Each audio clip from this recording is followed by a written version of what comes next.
June 5, 1944, Portsmouth, England. General Dwight David Eisenhower stood at the window of Southwick House, staring at rain hammering against the glass. Outside, the English Channel churned with waves that could drown thousands of men in minutes. Behind him, the weight of the free world pressed down on his shoulders. In his pocket, he carried a handwritten note, a message he would release if the invasion failed. Our landings have failed, and I have withdrawn the troops. My decision to attack at this time and place was based upon the best information available. The troops, the air, and the navy did all that bravery and devotion to duty could do. If any blame or fault attaches to the attempt, it is mine alone. 156,000 Allied soldiers waited in ships across southern England. Thousands of aircraft stood ready. The largest armoured fleet ever assembled idled in harbour. All awaited his decision. His meteorologist had given him a window, perhaps 24 hours of acceptable weather before the storms returned. If he delayed, the tides wouldn't align properly again for weeks, maybe months. The element of surprise would be lost. The Germans would strengthen their defences. The war might drag on for years. If he proceeded and the weather turned, the invasion would fail. Thousands would die on the beaches. The Allies might never get another chance. Hitler would win. No military commander in history had faced a decision of such magnitude. This was Dwight Eisenhower, the farm boy from Kansas, who would become Supreme Commander of Allied Forces and 34th President of the United States. But his journey to this moment, standing between victory and catastrophe, had been as unlikely as it was extraordinary. His path hadn't been paved with privilege or early brilliance. He'd grown up poor on the wrong side of the tracks in Abilene, Kansas. He'd been an average student, a football player whose career ended in injury, a junior officer who spent World War I training troops instead of leading them into battle. He'd worked under impossible generals, endured personal tragedy, and waited decades for his moment. Yet when that moment came, when the fate of civilization itself hung in the balance, Dwight Eisenhower would prove to be exactly the right man, in exactly the right place at exactly the right time. This is his story. Commander, hero of D-Day, and 34th President of the United States, Dwight David Eisenhower was born on October 14, 1890 in Denison, Texas, about as far from the corridors of power as an American boy could be born. The third of 7 boys, Dwight acquired his more well-known nickname of Ike from his parents, who meant it to be a diminutive of their last name. Interestingly, all of the Eisenhower boys were called some variation of Ike when they were children, but only Dwight retained the nickname into adulthood. His modest working-class upbringing gave little hint of the grand accomplishments he would achieve. Eisenhower was descended from German, English, and Scottish immigrants. His paternal ancestors had been German Protestant farmers who emigrated to Pennsylvania during the 1740s. A branch of this family moved to Kansas during the 19th century, and there, at Lane University, David Eisenhower met his future wife, Ida Stover. They married in autumn 1885 and settled in Hope, Kansas, opening a general store. Ida gave birth to their first son, Arthur, the following year. Unfortunately, the family business failed, not only because of economic downturn in American farming communities, but also due to the dishonest behavior of David's business partners. Now facing much poorer circumstances, the family was forced to relocate to Texas. Using his college education as an engineer, David secured employment on the Missouri-Texas-Kansas Railroad for a monthly wage of $40. The family rented a small house in Denison and began a slow financial recovery. During their few years in Texas, 2 more Eisenhower sons were born, Edgar and Dwight. In 1892, the family returned to Kansas, settling in Abilene.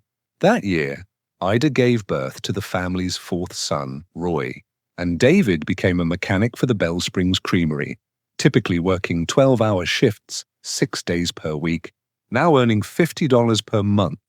The Eisenhowers thereafter put down their roots in Abilene, and Dwight always considered it his real hometown, despite having been born in Texas. David and Ida raised their 6 boisterous and competitive sons in a modest 800-square-foot house on the wrong side of the tracks in Abilene, but with enough land on their property to grow subsistence crops and keep a few animals. Combined with David's salary, the Eisenhower family were able to support themselves well enough. Dwight later reflected on his mostly happy childhood. "I never knew we were poor," he said. The values stressed at home were typical of the American Plains regions: responsibility, hard work, faith, humility, modesty, honesty, and sincerity. In addition to regular chores, each boy was assigned a plot of family property to cultivate crops, and each was responsible for selling his produce to help support the family.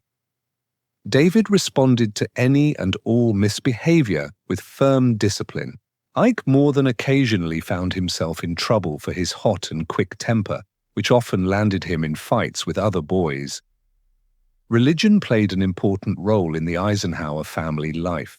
David and Ida were members of a Mennonite sect called the Brethren of Christ, also known as the River. Brethren for their practice of baptizing followers in rivers. A religious shift took place in the Eisenhower house in spring 1895, when the whole family fell into deep mourning. The family's 5th son, Paul, died of diphtheria at only 10 months old. As often happens in response to tragedy, Ida's faith underwent an alteration. She had begun attending meetings of the International Bible Students Association, an organization that would later become known as the Jehovah's Witnesses. Following her son's death, Ida's association with this sect became more pronounced, and the Abilene chapter began holding meetings regularly at the Eisenhower home. David and Ida encouraged their children in religious education and observance, holding daily Bible study sessions as a family. Both were pacifists, and Ida focused much attention on Dwight's religious development, attempting to temper his fascination with the historical wars he so enjoyed reading about. By the time Dwight left home for college, he had read the entire Bible twice. His command of Scripture remained formidable throughout his life. Yet while religion figured centrally in his childhood, Ike never actually joined a church himself. He described himself as a deeply religious man, but his religious sensibilities largely remained a private matter.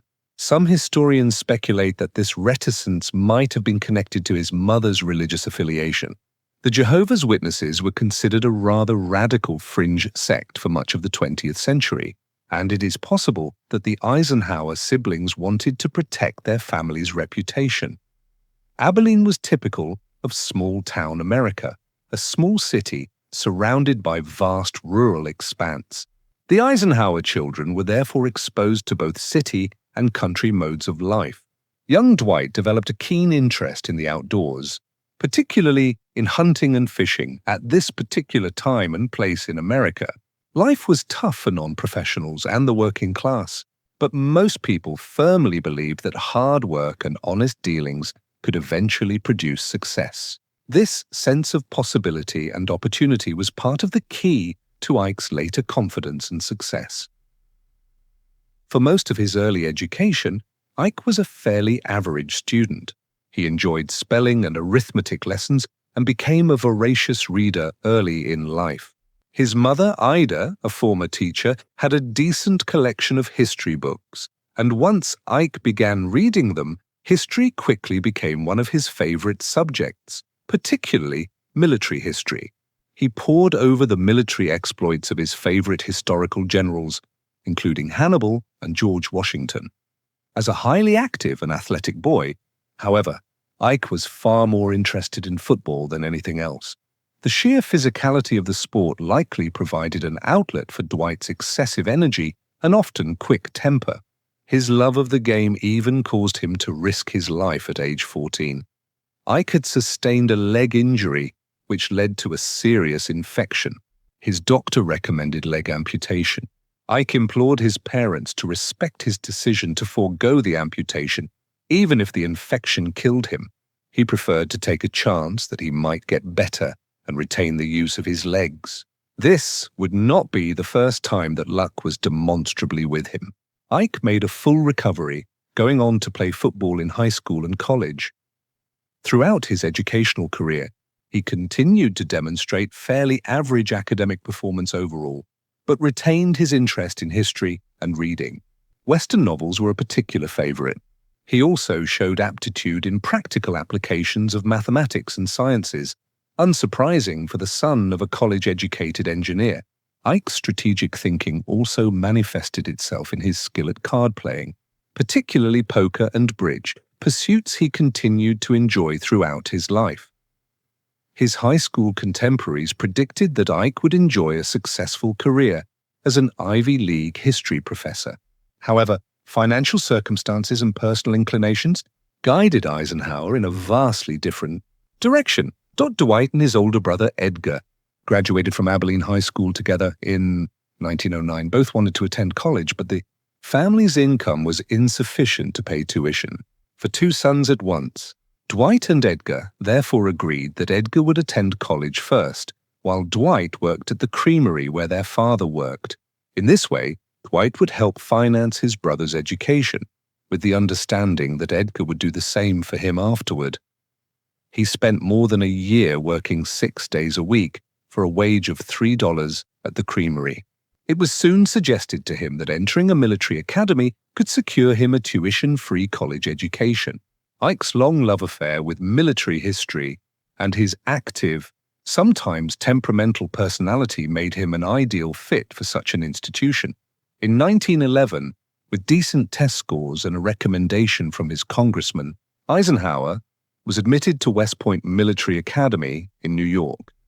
Eisenhower's college career was formative. He started out less interested in becoming a military career man than in obtaining a free college education while playing football. During his freshman year, Eisenhower got the chance to confront the legendary Native American athlete Jim Thorpe in the 1912 game between West Point and the Carlisle Indian Industrial School.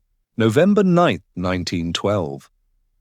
West Point's Column Field. 3,000 spectators waited for a game that would become the stuff of legend.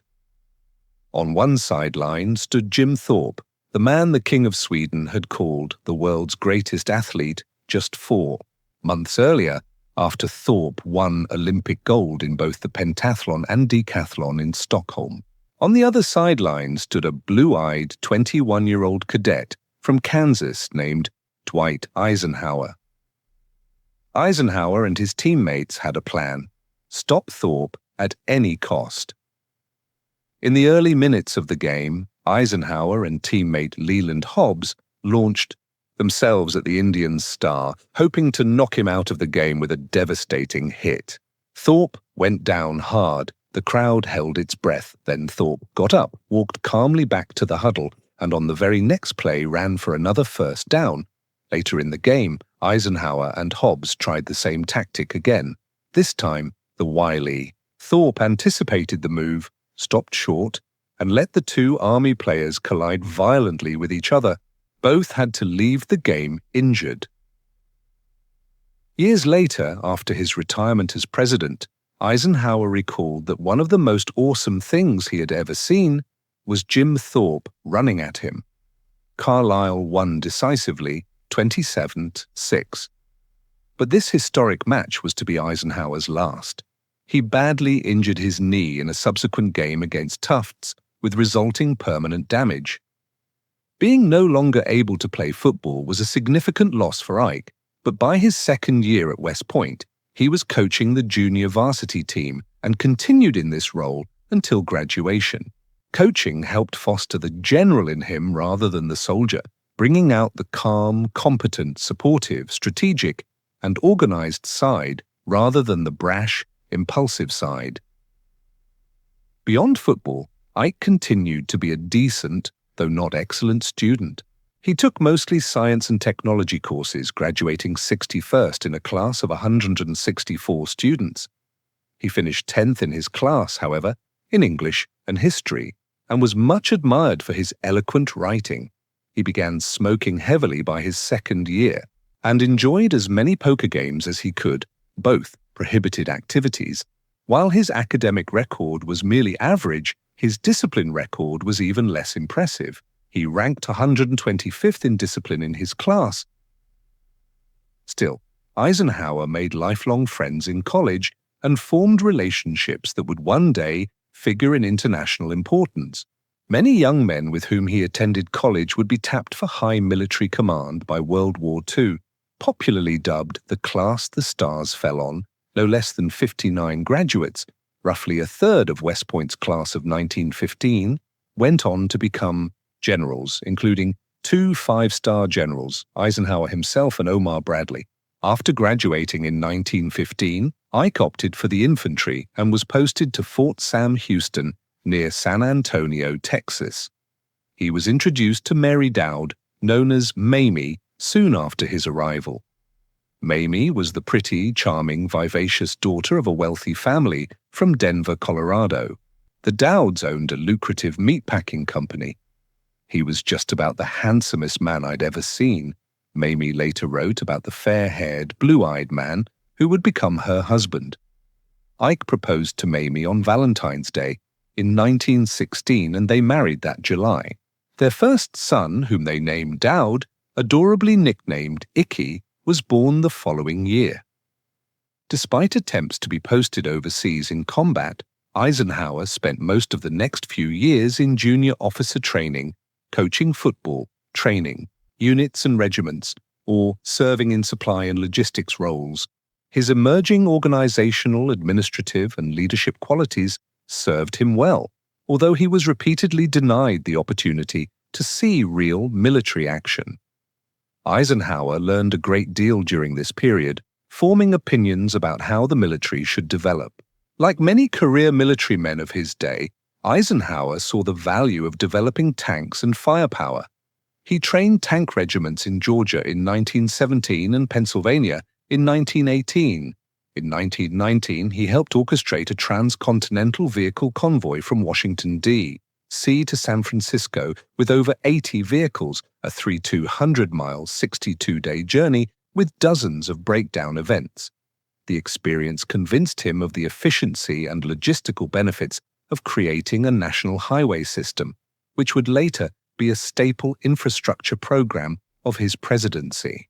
It wounded Ike's pride deeply that he had not served in combat. He had finally received orders to depart for Europe on November 18, 1918. However, exactly 1 week prior, the armistice was announced.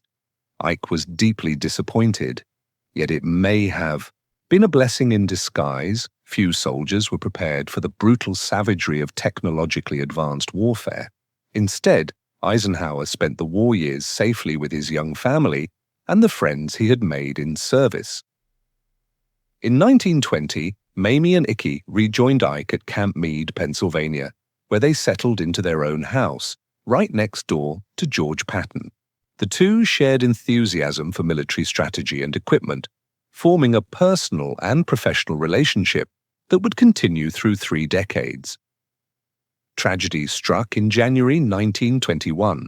3-year-old Icky contracted scarlet fever from a maid the Eisenhowers had hired who hadn't fully recovered from her illness. The little boy's condition deteriorated rapidly over 3 agonizing days. On January 2, 1921, Icky took his last breath. Devastated, Ike and Mamie blamed themselves. The tragedy had a profound impact on their marriage. Both grieved deeply and privately. Ike rarely spoke about his son's death, later writing, "This was the greatest disappointment and disaster in my life, the one I have never been able to forget completely." A year after Icky's passing, their second and only son, John, was born, and a sense of joy and comfort began to return to the Eisenhower household. Every year, without fail, Ike sent Mamie flowers on the anniversary of Icky's death. Some biographers view Eisenhower's career during the interwar period as relatively stagnant since he attained a rank no higher than lieutenant colonel prior to World War II. However, the 1920s and 1930s were in fact a highly productive learning period for Ike, when his modern views on military development brought him to the attention of highly influential military men who mentored him. Chief among them was General Fox Connor, whom Eisenhower met over dinner at George Patton's house. Connor was impressed with Eisenhower and used his influence to have Ike appointed his executive officer in the Panama Canal Zone. In 1922, Ike, Mamie, and baby John spent the next 2 years in Panama.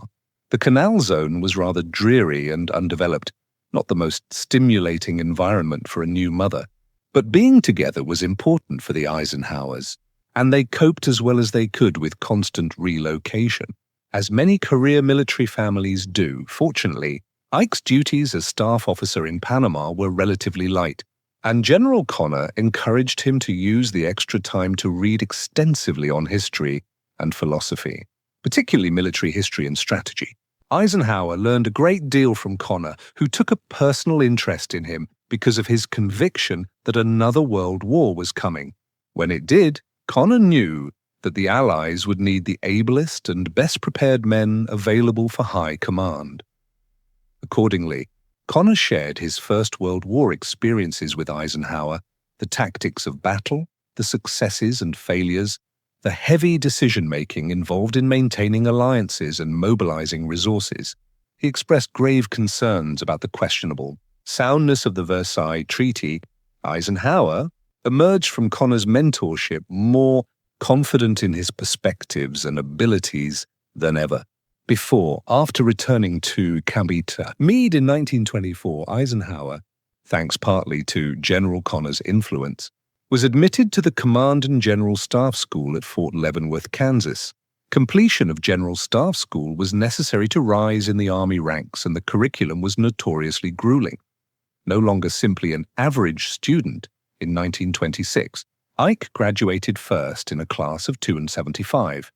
Connor intervened once again in 1927 to have Eisenhower assigned to the American Battle Monuments Commission in Washington, D.C., where he was tasked by General Pershing with writing a narrative history of the American Expeditionary Forces service in World War I. Later that year, he was admitted to the Army War College, where he once again graduated first in his class in 1928. In 1930, he met the newly appointed Army Chief of Staff, Douglas MacArthur, whom he quickly impressed. "This is the best damn officer in the Army," MacArthur once remarked about Eisenhower. Ike spent the 1930s working closely with MacArthur. In 1935, he accompanied the general to the Philippines, where MacArthur had been assigned to serve as military advisor to President Manuel Quezon. Eisenhower spent the next 4 years attempting to operationalize MacArthur's plan for the Philippines defense, a daunting task with limited resources. What made Ike's experience much more difficult was the personality clash with MacArthur. But Ike had come a long way from being the hot-tempered young man spoiling for a fight. He had learned instead to compromise, conciliate, and negotiate. He was noted for maintaining cordial relations with people he disagreed with, a skill he perfected in MacArthur's service. MacArthur was notorious for his irascible personality, and nearly a decade working with him effectively ruined all but the most professional part of their relationship. However, Eisenhower proved he had truly mastered himself by serving so well under MacArthur. Ike's strong suit, going forward, would be his remarkable ability to deal diplomatically, patiently, and effectively with high-ranking Allied leaders and commanders. Many Allied leaders and generals of World War II were famously difficult personalities: Churchill, de Gaulle, Stalin, Montgomery, and Patton. While they rarely expressed unreserved approval of their international compatriots, virtually all had good things to say about Eisenhower, seeing him as infinitely competent, fair-minded, genuine, and trustworthy. By 1939, Ike was more than ready for a change. He returned to Washington shortly after war was declared between Britain and Germany in September. He spent the next 2 years in multiple postings, advising and assisting in the expansion and mobilization of U.S. forces. He was given command of the 3rd Army and received acclaim and commendations for their successes in the 1941 War Games in Louisiana, after which he was promoted to brigadier general. 5 days after Pearl Harbor in December 1941, Secretary of War General George Marshall summoned Eisenhower to Washington and appointed him to head the War Plans Division, eventually giving him command of all U.S. forces in the European theater. Marshall had decided that Ike was most valuable for his ability to plan, organize, and facilitate the execution of effective military policy. Marshall could not afford to promote men who would need to be micromanaged. He needed eminently competent, responsible, accountable generals to whom he could delegate charge of large-scale operations. With 2+ decades of experience, Eisenhower fitted the bill perfectly. In June 1942, Eisenhower departed for London. He arrived with his work cut out for him. General Marshall had selected him over 366 more senior officers, a stunning leap of faith in an officer who had never commanded troops in combat. But Marshall had seen something in Eisenhower, an ability to think strategically on a global scale, exceptional organizational skills, and perhaps most importantly, a diplomatic temperament that could navigate the treacherous waters of Allied politics.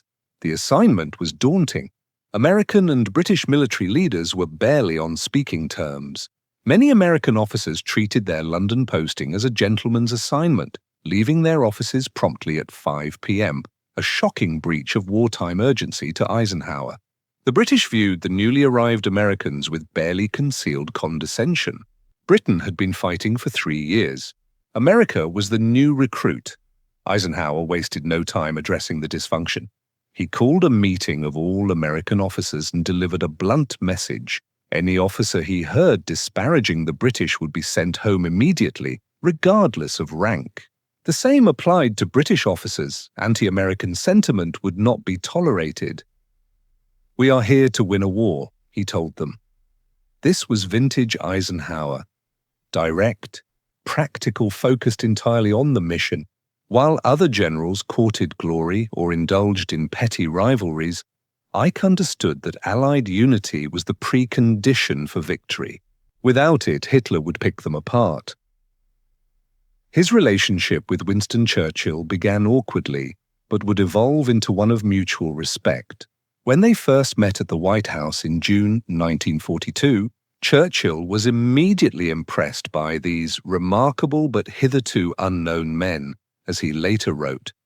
But awe didn't prevent Eisenhower from standing his ground. When Churchill expressed doubts about invasion plans, Eisenhower listened respectfully, then proceeded anyway. On one occasion in 1944, Churchill vehemently opposed Eisenhower's transportation plan to bomb French railways before D-Day, worried about French civilian casualties. Eisenhower delivered an ultimatum. Either he got control of the strategic bombers, or he would resign as supreme commander. Churchill backed down. As one historian noted, Eisenhower, who always claimed not to know anything about politics, actually was a supremely political general. He knew exactly what impact his threat to resign would have. Churchill himself later observed, "While Winston might at times express his doubts in the close confines of an intimate meeting, he would never show pessimism or hesitancy in public." Accompanying Ike to North Africa was a pretty 33-year-old Irish divorcee named Kay Summersby. She had been assigned to Eisenhower as a driver after his arrival in London in June 1942, and she remained with him as his personal secretary for the duration of the war. The nature of their relationship has been the subject of much historical controversy and debate. Away from the front, World War II was a very flirtatious time, and numerous members of the American military formed romantic relationships with British women. Ike and Kay clearly liked each other a great deal, but the exact nature of their relationship has never been fully clarified. Rumors abounded that they were having an affair, and that Eisenhower would seek a divorce. Kay herself later claimed in her 1976 memoir that while there was a romance between them, they had never consummated it. She wrote of their attempts at intimacy, describing Eisenhower as unable to perform sexually, possibly due to the overwhelming stress of command. However, Ike gave no sign of any romantic entanglement, in the more than 300 letters he wrote to his wife Mamie while he was overseas. Mamie herself, when she learned of the rumors, was deeply hurt but stood by her husband. Whatever the truth of their relationship, Ike cut ties with Kay when the war was over, returning home to his wife and son. Kay Summersby died in 1975, and the full truth died with her. Eisenhower's first major test came with Operation Torch in November 1942, the largest amphibious invasion in history up to that point. The plan looked straightforward: land at 3 points along French North Africa's coast, push east toward Tunisia, trap Rommel's Africa Corps, and end Axis control of North Africa. In reality, Torch became a painful education. The operation succeeded tactically. The Allies secured Morocco and Algeria within days, but it also exposed serious weaknesses. American troops, green and untested, made countless mistakes. Supply lines tangled. Coordination between American and British forces was awkward at best. Most controversially, Eisenhower made a deal with Admiral Jean-François Darlan, the Vichy French commander in North Africa. Rather than fight the French, Eisenhower negotiated. Darlan would order French forces to stop resisting in exchange for recognition as North Africa's High Commissioner. The agreement worked. French resistance ceased almost immediately. But the Darlan deal triggered a political firestorm. The American press exploded with outrage. Critics accused Eisenhower of abandoning Allied principles for military expediency. Charles de Gaulle was furious. Eisenhower was unapologetic. "I can't understand why these people are so worked up," he told an aide. "Are we fighting Nazis or are we fighting Frenchmen?" The controversy taught him an important lesson. In modern warfare, generals must be politicians too. Worse setbacks followed. Eisenhower's advance toward Tunisia stalled. Heavy rains turned roads into quagmires. German reinforcements poured into Tunisia. By February 1943, Rommel launched a counterattack at Kasserine Pass. It was a disaster. American forces, poorly positioned and inadequately led, broke under German assault. Over 6,000 American casualties, thousands more captured. Equipment abandoned. British allies questioned whether Americans could fight at all. Eisenhower was devastated. Students at the Command and General Staff School, he ruefully observed, would be analyzing American failures in North Africa for decades. But Eisenhower learned. He fired Major General Lloyd Fredendall, the incompetent Corps commander, replacing him with George Patton. He reorganized supply lines. He got tougher on discipline. He stopped being cautious and started being decisive. All of our people, from the very highest to the very lowest, have learned that this is not a child's game, he wrote to Marshall. By May 13, 1943, Axis forces in North Africa surrendered. Eisenhower's forces captured nearly 250,000 German and Italian prisoners. Rommel had escaped, but the Africa Corps was finished. North Africa taught Eisenhower invaluable lessons: the importance of decisive leadership, the necessity of unified command, the value of logistics, and the reality that modern warfare demanded political as well as military skill. The invasion of Sicily in July 1943 revealed another problem: diva squabbling between Patton and Montgomery. Rather than cooperating in a swift takeover, their respective armies competed in a race to take Messina. Meanwhile, Axis powers managed to evacuate 100,000 men with which to reinforce Italy. The Allies would face an uphill battle up the Italian.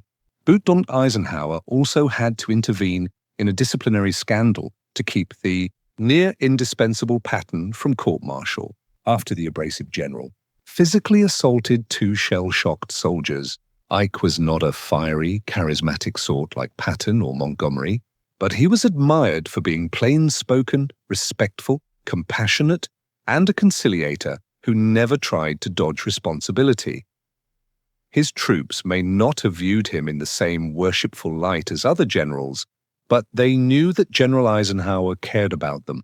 In December 1943, President Franklin Roosevelt selected Eisenhower to plan and orchestrate what has become known as D-Day. For most historians and admirers of Eisenhower, this was his magnum opus, his greatest achievement. Knowing that 60 German divisions, commanded by his old foe Rommel, were waiting, Eisenhower assiduously planned these last stages of the war's long struggle, trying to provide for every eventuality, implementing lessons learned about collaboration, delegation, strategy, logistics, and maneuvers during his 30-year military career. The Germans knew the Allies would attack Western Europe via the English Channel, but didn't know exactly where or when. Having learned the importance of preserving the element of surprise, Eisenhower determined to cripple Axis supply lines in a preliminary bombing campaign before invading France. To keep the Germans guessing, Eisenhower planned 2 fake invasions at alternate locations on the French coast. These mock invasions even featured inflatable tanks and parachuting dummies, which kept far-flung German divisions confused for weeks. The deception campaign was elaborate. The Allies airdropped thin strips of metal to interfere with German radar, created fake radio traffic they allowed the enemy to intercept, and sent in double agents who fed erroneous intelligence. The D-Day landings on June 6, 1944, involved 156,000 Allied troops from British, American, and Canadian forces. Still the largest amphibious invasion in military history, they established a beachhead around 10 miles deep into occupied territory. Here, Eisenhower gave Patton and his troops free rein to break through German lines. In weeks, the Allies had landed 2 million more troops, tens of thousands of vehicles, and untold supplies. The westward push across Europe began. Eisenhower now had no reticence about proceeding decisively and aggressively. But the Germans would make one last stand, the Battle of the Bulge. By fall of 1944, Hitler correctly anticipated that Germany would soon be overrun. The Soviets were closing in from the east. The Allies advanced from the west. In an attempt to deal the Allies a blow deadly enough to forestall the Western invasion, the Germans launched a desperate counteroffensive in the Ardennes region. Hitler's goal was to force an Allied retreat westward, get enough divisions across the Meuse River to take Antwerp, cripple Allied supply lines, and force a peace with Germany. Then they might have a chance of defeating the Soviets. The Battle of the Bulge was highly crucial. Troops on both sides were exhausted and experiencing continuous supply problems. Both leaders understood that the winners of this battle would, in all likelihood, win the war.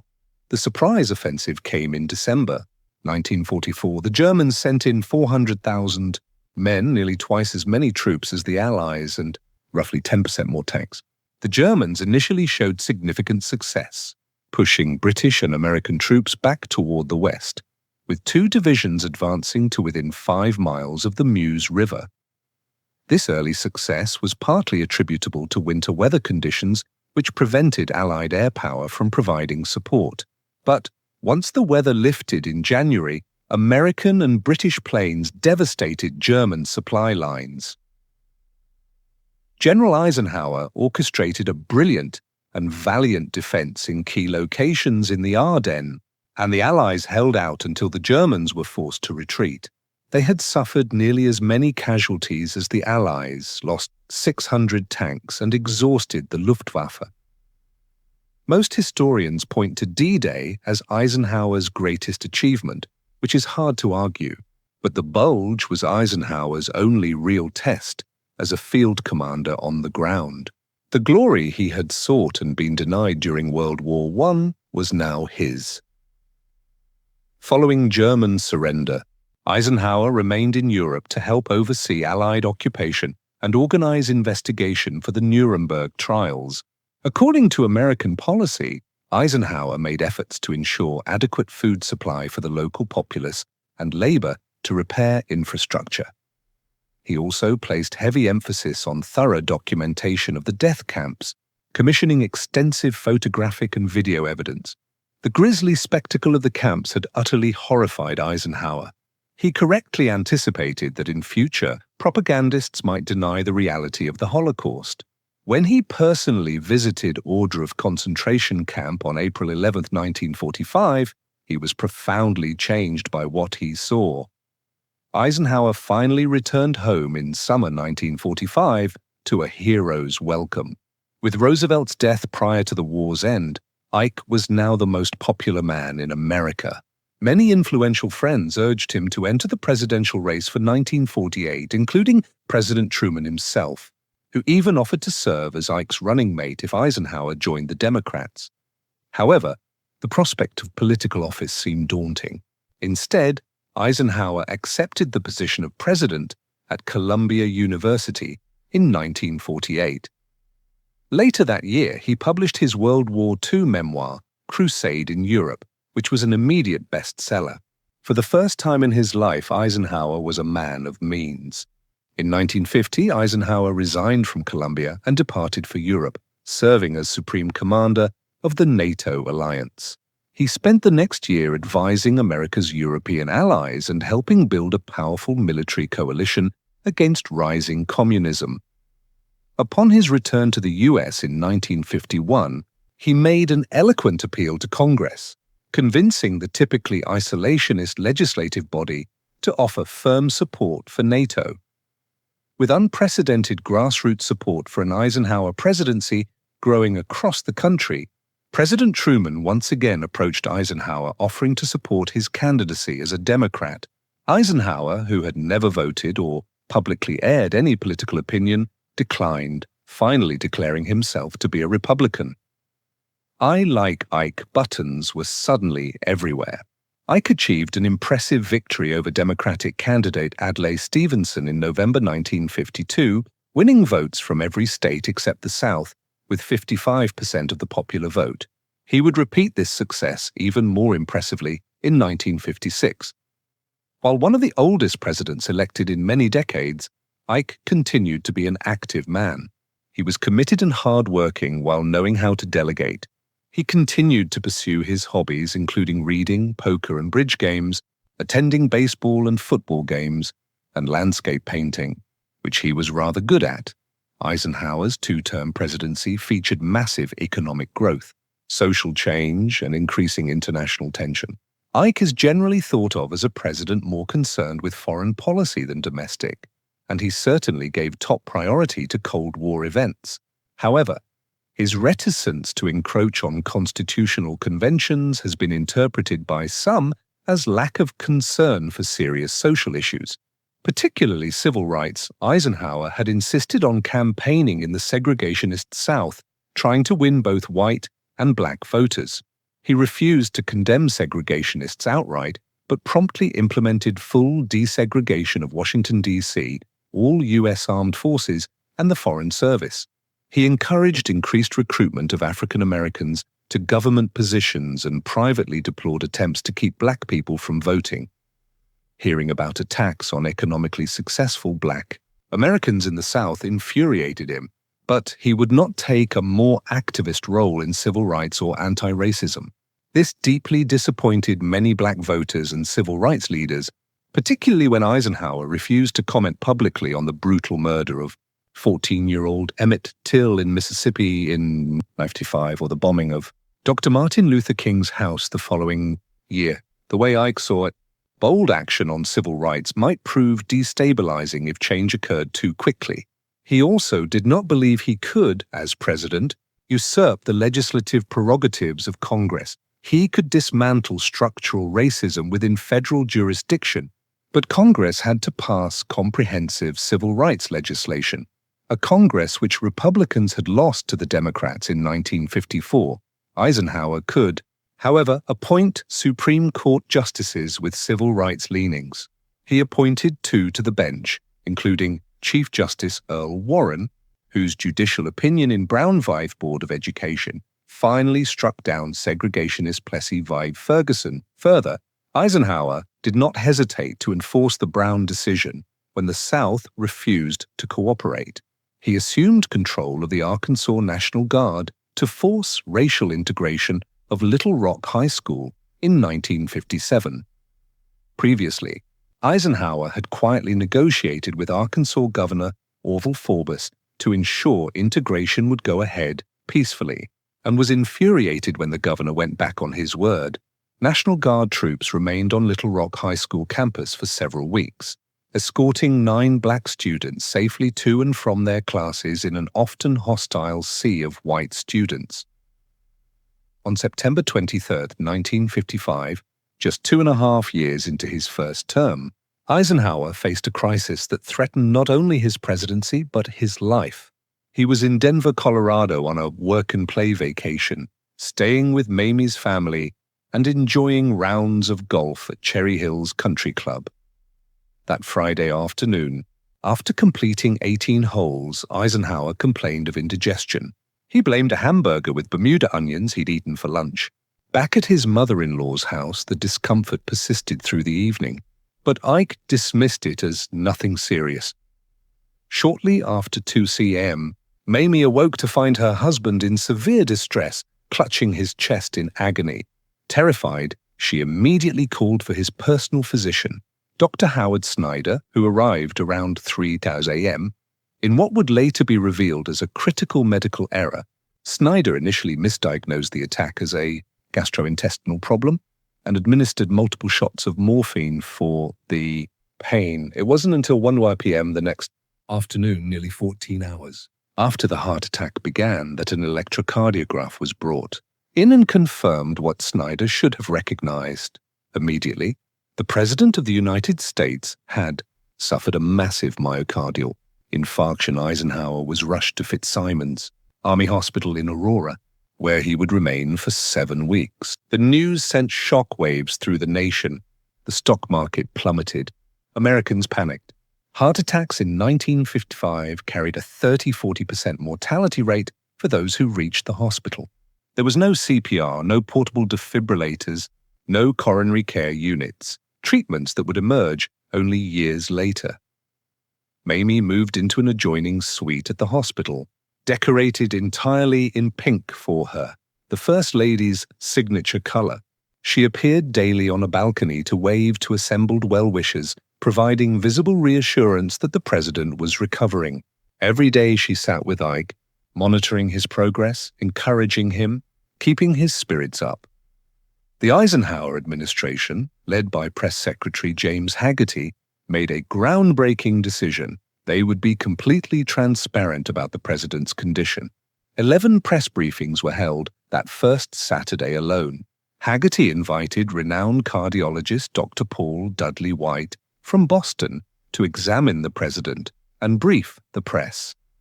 Dr. White's calm, authoritative press conference the next day changed America's understanding of heart disease. He explained in clear terms what a heart attack was, how it affected the heart, and most importantly, that many people survived and resumed normal lives. His transparency and optimism helped demystify heart disease for millions of Americans. One reporter wrote to Dr. White, "Nothing published by any medical association has had impact comparable to what you accomplished that day." Eisenhower's recovery became a national obsession. Americans followed every bulletin from Fitzsimons Hospital. When the president was photographed painting from his hospital bed a landscape in oils, it became front-page news, symbolic proof that he was recovering. The heart attack raised immediate questions about whether Eisenhower would seek re-election in 1956. Democrats hoped his health crisis would end his political career. But the heart attack had an unexpected effect. It made Eisenhower more determined, not less, to run again. He had survived. He had recovered. He would prove he could continue to lead. When delegates to the 1956 Republican Convention sang Ike for 4 more years, they were celebrating not just his political agenda, but his triumph over what many had thought would be a fatal illness. Eisenhower won re-election in a landslide, carrying 41 states. The 1955 heart attack had one more lasting impact. It sparked America's first serious national inquiry into its most devastating disease. Research funding for cardiovascular disease increased dramatically. The incident helped launch the modern era of heart health. Awareness in America, Eisenhower was also criticized for his failure to condemn the unconstitutional attacks on people suspected of communist ties during Senator Joseph McCarthy's Red Scare campaign. While Eisenhower loathed McCarthy personally, he made no move to curtail his campaign except when McCarthy attempted to issue congressional subpoenas to White House staff. In response, Eisenhower was the first president to both invoke and fully define executive privilege. As far as Ike was concerned, overall political stability and national security were best served by keeping certain access to the executive branch privileged, especially from someone as ruthless and dishonest as McCarthy. Eisenhower is most frequently praised for presiding over one of the largest economic expansions in American history. The American automobile, construction, retail, and service industries all exploded after World War II. Unemployment levels reached historic lows. An unprecedented number of American families bought cars, homes, and consumer goods and began taking annual vacations. Democratic Party members claimed their New Deal programs and GI Bill were key factors. There is truth in these claims. Ike did not pioneer farming subsidy programs, Social Security, or infrastructure to promote fair labor practices.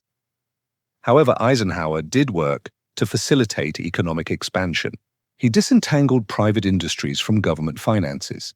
He allowed tax rates for top earners to remain high, a decidedly unconservative decision that brought him into conflict with his own party.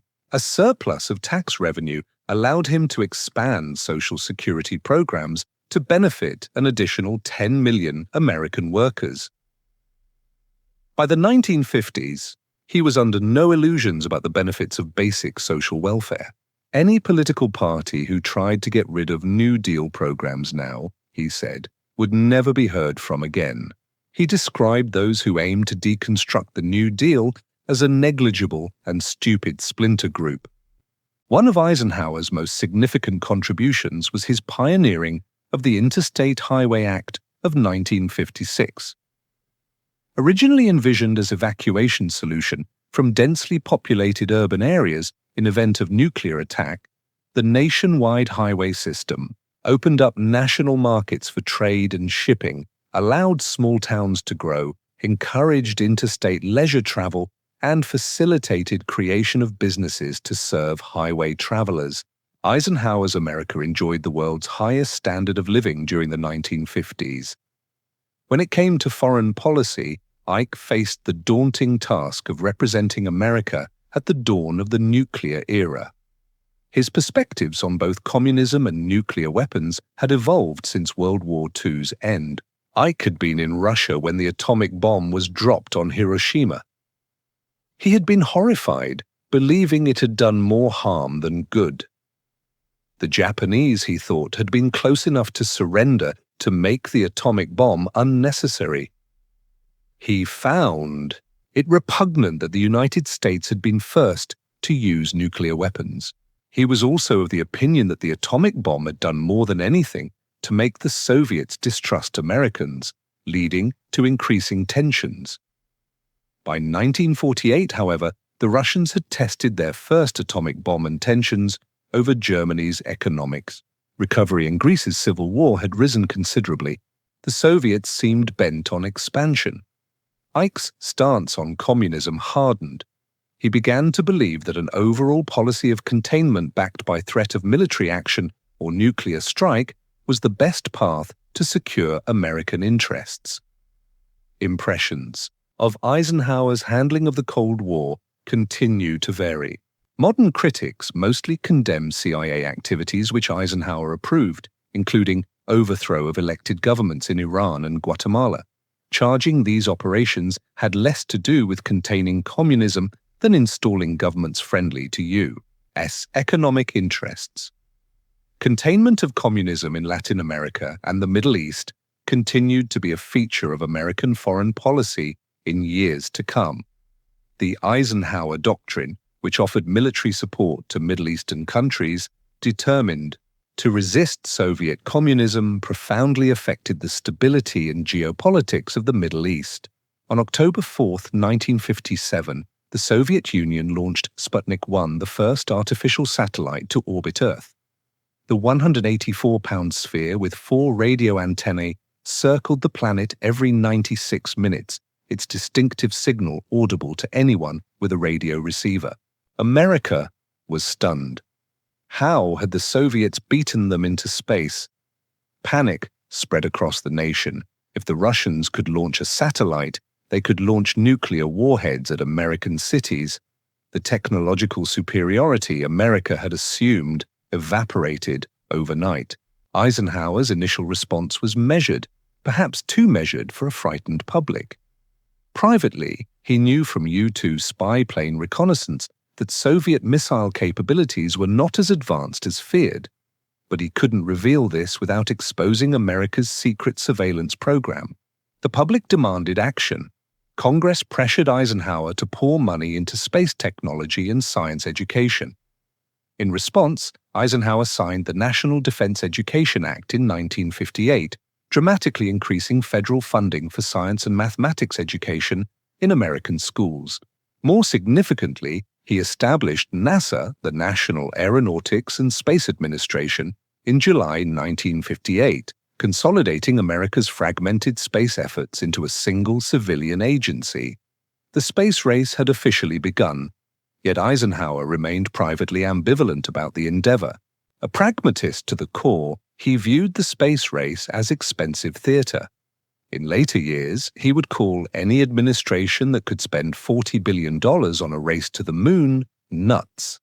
But he understood the political and psychological importance of not allowing the Soviets unchallenged dominance of the final frontier. The Sputnik crisis marked a turning point in the Cold War and in American education, technology, and national priorities. In principle, Eisenhower was more in favor of liberating communist countries than containing them, but he understood that one could not constantly go to war in this new age of warfare. This is evident in his handling of the Korean War, his subsequent strategy of nuclear brinkmanship with Communist China, and his policy in Southeast Asia. Stalin's death greatly facilitated resolution of the Korean War, as it left a temporary power vacuum which rendered China more vulnerable to U.S. military threats. Eisenhower did not hesitate to employ these threats to force China to withdraw from the Korean peninsula. Subsequently, Eisenhower was instrumental in formulating U.S. policy of support for Taiwan against encroachments by Red China. Unwilling to commit more than funding and military advisors to defense of French Indochina, later South Vietnam, Eisenhower's initially minimal commitment to defeating communism in Vietnam would eventually snowball under subsequent Kennedy and Johnson administrations into an arduous, undeclared war that would take 50,000 American lives and millions of Vietnamese lives. Kennedy also inherited the task of executing the Bay of Pigs invasion, planned by the Eisenhower administration, which spiraled into the Cuban Missile Crisis in 1962. Because Ike's foreign policy discouraged pursuit of all-out war, his strategy for dealing with expansion of Soviet influence and nuclear capability involved intricate negotiation and building America's own nuclear arsenal. Admirers of Eisenhower praise his efforts at nuclear disarmament, however unsuccessful. When the Soviets exploded their first hydrogen bomb, Eisenhower went against his cabinet's advice to propose mutual nuclear disarmament. The campaign was called Atoms for Peace and suggested the two superpowers might agree to decommission weapons, using them instead to create nuclear power plants. Ike consistently tried to avoid one-upmanship of the arms race, but also did not hesitate to enlarge the U.S. nuclear stockpile as the Russian arsenal increased. Eisenhower's open skies policy and proposed mutual inspections were met with Russian refusal. Ultimately, neither side was willing to be first to establish real trust. The Eisenhower administration was significantly embarrassed by the U-2 incident when they approved one last illegal surveillance flight over the Soviet Union prior to a summit with the Russians.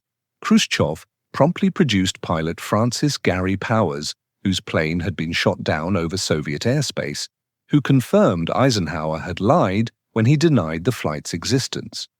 Furious at Ike's unabashed refusal to apologize, Khrushchev promptly cancelled the summit and rescinded Eisenhower's invitation to visit the Soviet Union. Throughout his presidency, Eisenhower grew to resent the absurdly high price tag for America's foreign policy. He had massively defunded America's conventional military forces and poured money into nuclear strategy development. The space race eventually came to seem excessive to him as well. Ike reached the end of his presidency concerned above all about what he referred to as the military-industrial complex and its potential to hijack and erode American democracy. He had tried hard to end excessive allocation of government funding to private companies after World War II, but in the thick of the arms race, he had not been able to prevent weapons manufacturers from claiming an increasingly enormous share of American tax money. When his presidency was over, Eisenhower handed the reins of government to Kennedy, who had emerged victorious against Richard Nixon, Eisenhower's vice president, in the 1960 election. Accompanied by Secret Service detail, Ike and Mamie departed the White House for their farm in Gettysburg, Pennsylvania. Ike's retirement was both pleasant and fairly active. It meant much more time with Mamie, their son John, and their grandchildren. The Gettysburg farm became Eisenhower's sanctuary. The 189-acre property overlooked the famous Civil War battlefield, and Ike took great pride in the land. He raised Angus cattle, a hobby that connected him to his agricultural roots in Kansas. He spent hours tending to the farm, often driving a golf cart around the property to inspect his herd and supervise improvements to the land. Eisenhower threw himself into farm management with the same organizational skills he'd applied to military campaigns. He kept meticulous records of his Angus cattle herd, tracking bloodlines, weights, and sale prices. He installed a modern milking parlor and consulted with agricultural experts to improve his pastures. The farm wasn't just a hobby, it was a working operation that Ike ran with characteristic efficiency. Neighbors in Gettysburg grew accustomed to seeing the former. President driving his golf cart around his property, usually wearing old khakis and a worn cardigan, inspecting fences or checking on newborn calves.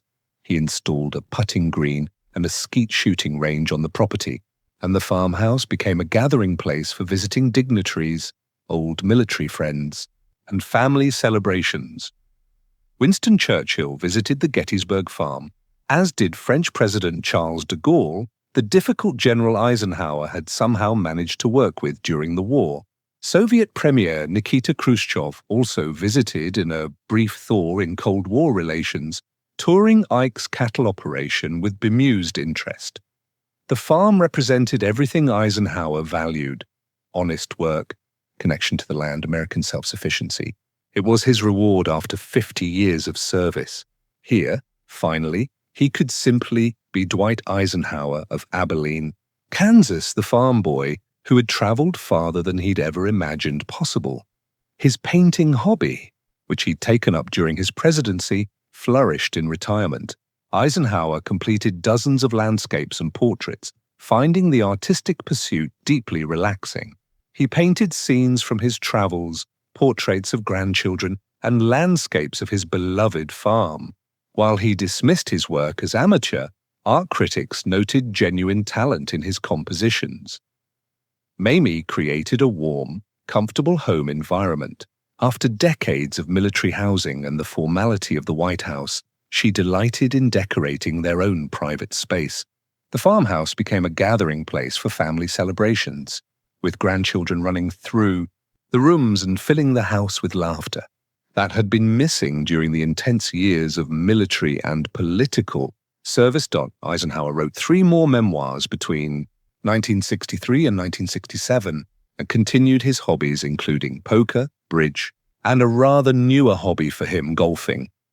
But retirement didn't mean complete withdrawal from public life. Eisenhower remained an elder statesman whose opinion was sought by his successors. President Kennedy consulted him several times, particularly after the Bay of Pigs disaster in April 1961. "Mr. President, before you approved this plan, did you have everybody in front of you debating the thing?" Eisenhower asked Kennedy after the failed invasion. When Kennedy admitted he had not, Eisenhower counseled him on the importance of hearing all perspectives before making major decisions. During the Cuban Missile Crisis in October 1962, Kennedy again sought Eisenhower's counsel. Ike supported Kennedy's naval blockade strategy and offered private encouragement during those 13 tense days when nuclear war seemed imminent. Eisenhower was more critical of President Lyndon Johnson's escalation in Vietnam. Having resisted deep American involvement in Southeast Asia during his own presidency, Ike watched with growing concern as Johnson committed hundreds of thousands of American troops to what Eisenhower feared would become an unwinnable quagmire. Eisenhower continued his support for Republican electoral candidates. In his retirement, Eisenhower's health had begun failing. As early as 1955, when he suffered his first heart attack while in office. Ike suffered no less than 4 more heart attacks over the next 10 years. The final heart attack in 1968 left him fairly debilitated, and he was permanently hospitalized at Walter Reed Army Medical Center in Washington. Mamie visited daily, sitting at his bedside for hours, holding his hand, reminiscing about their life together. John Eisenhower visited frequently with his children. Eisenhower's grandchildren brought him joy, even as his body failed. He told them stories about growing up in Abilene, about football at West Point, about the war. Dwight David Eisenhower died of heart failure on March 28, 1969, at Walter Reed Hospital. He was 78 years old. Mamie was at his bedside. His coffin lay in state in the rotunda of Washington's Capitol building for several days. Tens of thousands of Americans filed past to pay their respects. President Nixon delivered a eulogy praising Eisenhower's service and character. Eisenhower's body was then transported to Abilene, Kansas, the small town he always considered home. He was laid to rest in the grounds of the Eisenhower Presidential Library and Museum. He is buried in a simple regulation army casket. Next to him lies Mamie, who died in 1979. Between them, symbolically reunited with his parents, is their beloved first son, Icky. Like most globally prominent figures of the 20th century, Eisenhower has a complicated and frequently debated legacy. As one of the greatest heroes among the Allies in World War II, Eisenhower's contributions to victory give him indisputable historical importance. His leadership of D-Day and his command during the Battle of the Bulge place him shoulder to shoulder with the Allies' greatest generals and alongside political leaders like Churchill, Roosevelt, and de Gaulle. Yet interestingly, while biographies on Eisenhower began appearing almost immediately following World War II's end, Ike is considerably less visible in popular culture. Compared to these other prominent personages, historians documenting his political record during the 1960s and immediately following his death were fairly critical of his presidency, particularly his silence on civil rights issues and what they perceived as limited success in preventing Cold War escalation. By the late 1970s and 80s, however, new perspectives were offered by historians seeking to rehabilitate Eisenhower's reputation. Many of these more conservative historians attributed greater political skill to Eisenhower than he had previously been credited with. Post-revisionists criticize his performance as a political party leader, accusing him of failing to cultivate unity within the Republican Party or sufficiently support Nixon in the 1960 election against Kennedy. This seesaw of historical perspectives continues, yet Eisenhower consistently ranks among the top 10 best U.S. presidents across multiple polling sources. His greatest admirers tout his presidency as a period of exceptional economic and infrastructural development and affirm that with Ike at the tiller, the NATO alliance held, communism remained fairly well contained, and the Cold War remained cold. Some credit Eisenhower with preventing a Third World War, although many commentators have judged his politics as significantly right-wing. Ike himself claimed to represent progressive conservatism, dedicated to improving productivity, efficiency and quality of life while maintaining fiscal and political stability. Perhaps most worthy of study is Eisenhower's fascinating dual role in helping to promulgate the age of hypermilitarism. and nuclear weapons while simultaneously trying to forestall and deconstruct it. His warning about the military-industrial complex in his farewell address remains eerily relevant today. Above all, Eisenhower's story resonates strongly among those who believe in the American dream. The poor boy from rural, small-town America, no more remarkable than any other boy, became one of modern history's greatest military heroes and was twice elected President of the United States. From Abilene to West Point, from coaching football to commanding armies, from planning tank convoys to planning D-Day, from the Kansas prairie to the White House. This was Dwight David Eisenhower, the unlikely hero who, when the world needed him most, stood at a rain-swept window in England and made the decision that would save Western civilization. What do you think of Dwight D. Eisenhower? Was he a weak party leader who shied away from many important issues of his day, or was he one of the greatest generals of the Second World War whose leadership qualities made him a renowned and well-loved president? Please let us know in the comments below, and as always, thank you very much for watching.